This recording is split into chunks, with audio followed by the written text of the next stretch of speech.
สาธารณรัฐเกาหลีพบวิกฤตการจ้างงานบัณฑิตระดับปริญญาเอก1 ใน 3ยังคงว่างงานประเด็นที่น่าสนใจเกี่ยวกับวิกฤตการจ้างงานของคนที่จบการศึกษาระดับปริญญาเอกในสาธารณรัฐเกาหลี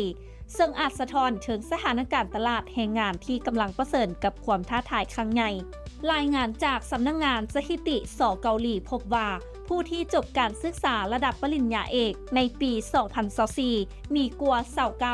29.6% หรือประมาณ1 ใน 3 คนยังคงว่างงาน นับเป็นอัตราสูงสุดเป็นประวัติศาสตร์ นับตั้งแต่มีการเก็บข้อมูลมาตั้งแต่ปี 2014 ซึ่งอัตราการว่างงานในกลุ่มนี้เพิ่มขึ้นเกือบ 50% จากการค้นคว้าพบว่าในกลุ่มบัณฑิตระดับปริญญาเอกที่อายุต่ำกว่า 30 ปี มีอัตราการว่างงานเพิ่มสูงถึง 47.7% ซึ่งพบว่าผู้ที่จบการศึกษาทางด้านสาขาวิชาศิลปศาสตร์และมนุษยศาสตร์มีอัตราการว่างงานสูงสุดที่ 40.1%รองลงมาแม่นสาขาวิทยาศาสตร์คณิตศาสตร์และสถิติศาสตร์ที่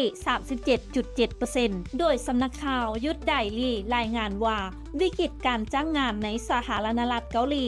ส่งผลกระทบโดยรวมบ่แม่นแต่ผู้ที่มีวุฒิการศึกษาสูงโดยในเดือนมังกรที่ผ่านมานี้อัตราการจ้างงานของคนอายุ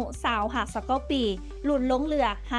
59.7% ลดลงกว่า 2% จากปีก่อนวิกฤตครั้งนี้เป็นผลมาจากหลายปัจจัยรวมถึงการชะลอตัวทางเศรษฐกิจการขาดแคลนงานที่มีคุณภาพและการแข่งขันที่หุ่นแรงในตลาดแรงงานซึ่งส่งผลให้แม้แต่บัณฑิตที่มีการศึกษาสูงก็ยังเผชิญกับความท้าทายในการหาเวียกเฮ็ดปัญหาการว่างงานของผู้ที่มีการศึกษาระดับสูงนี้อาจเป็นสัญญาณเตือนสำหรับหลายประเทศว่าการมีวุฒิการศึกษาเพียงอย่างเดียวอาจบ่เพียงพออีกต่อไปเนื่องจากตลาดแรงงานในอนาคตกำลังเปลี่ยนแปลงไปเรื่อยๆน้ำอบธรรมวงศ์รายงานและท้ายนี้ต้องขอขอบใจสำหรับการติดตามข่าวสารจากทางไทยกิจเมกาซีนและอย่าลืมไปกดไลค์กดแชร์กดติดตามกด Subscribe ทุกช่องทางออนไลน์ของพวกเขาเพื่อจะบ่พลาดข่าวสารดีๆจากทางไทยกิจเมกาซีน